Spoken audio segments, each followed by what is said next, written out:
जय श्री हरि। जय जय श्री हरि। नमो देव्यै महादेव्यै शिवायै सततं नमः। नमः प्रगत्यै भद्रायै नियता प्रणता स्मताम्। सज्जनों, आज मैं नवदुर्गा में किस प्रकार से कलश स्थापन करें और सामान्य रूप से किस प्रकार से देवी माँ का पूजन करें, इस विषय की जानकारी दूंगा।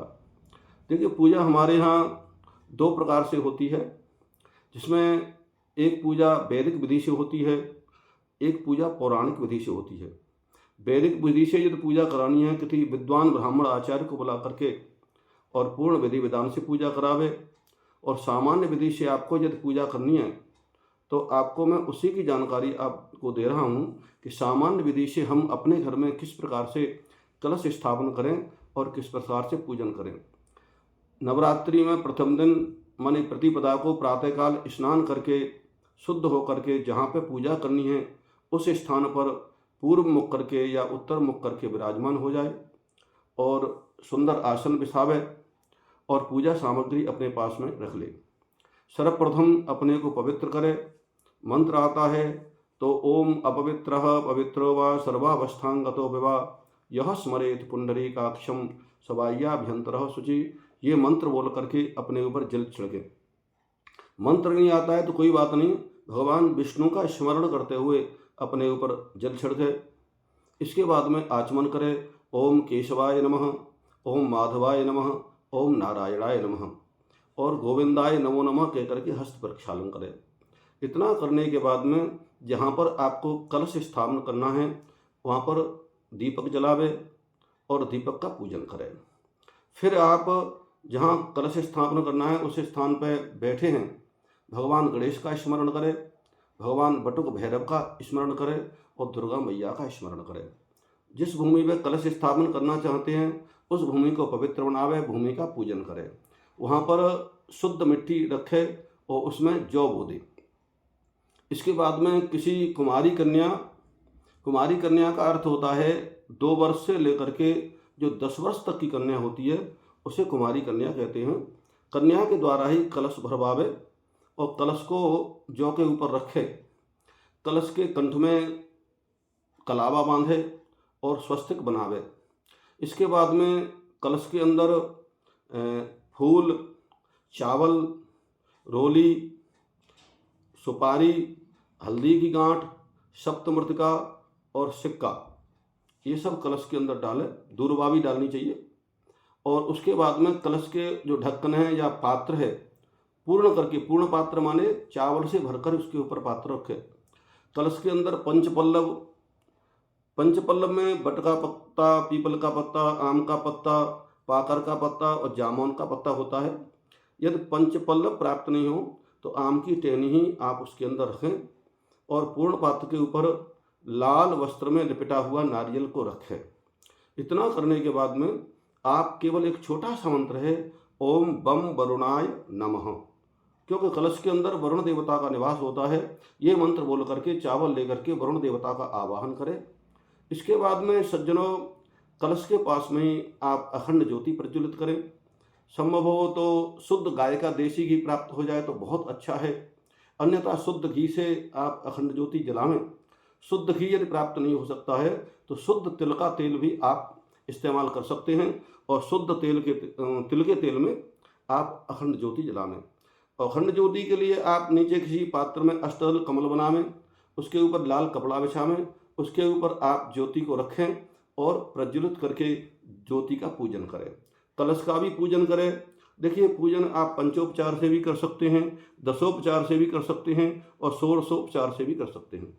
आप घर में सामान्य रूप से पूजा कर रहे हैं तो पंचोपचार से पूजन, कलश के ऊपर जल छिड़के, स्नान के लिए चंदन लगावे, रोली लगावे, अक्षत चढ़ावे, पुष्पों की माला धारण करावे, धूप दीप से आरती उतारे और भोग लगावे।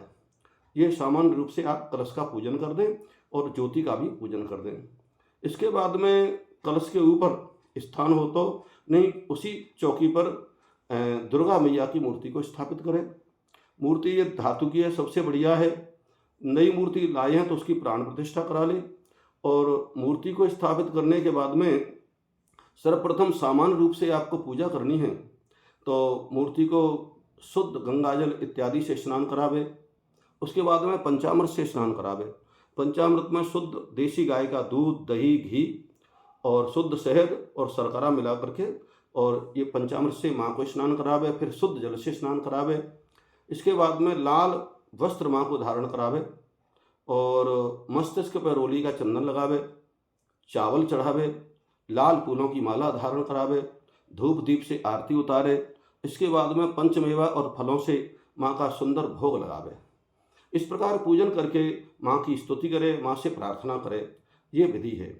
इसके बाद में जैसे अपने यहाँ ऐसी परंपरा है, अपने यहाँ जैसे अग्यारी कहते हैं अथवा उसे छोटा हवन कहते हैं। किसी तांबे के पात्र में गाय के कंडे को जला करके रखें, उस पर गाय का घी डाल करके अग्नि प्रज्वलित करें और उसके बाद में मैं आपको जो मंत्र बताता हूँ उससे कुछ आहुति दे।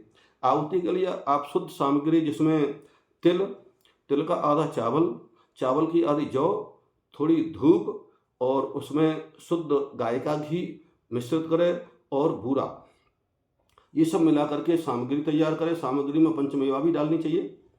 तो सर्वप्रथम जो अग्यारी कर रहे हैं, ये सामान्य विधि से मैं आपको बता रहा हूँ। तो ओम गम गणपतये नमः स्वाहा, ओम अंबिकायै नमः स्वाहा, ओम बम बटुकाय नमः स्वाहा, श्री महाकाली देव्यै नमः स्वाहा, श्री महालक्ष्मी देव्यै नमः स्वाहा, श्री महासरस्वती देव्यै नमः स्वाहा, ये मंत्र बोल करके आहुति दे।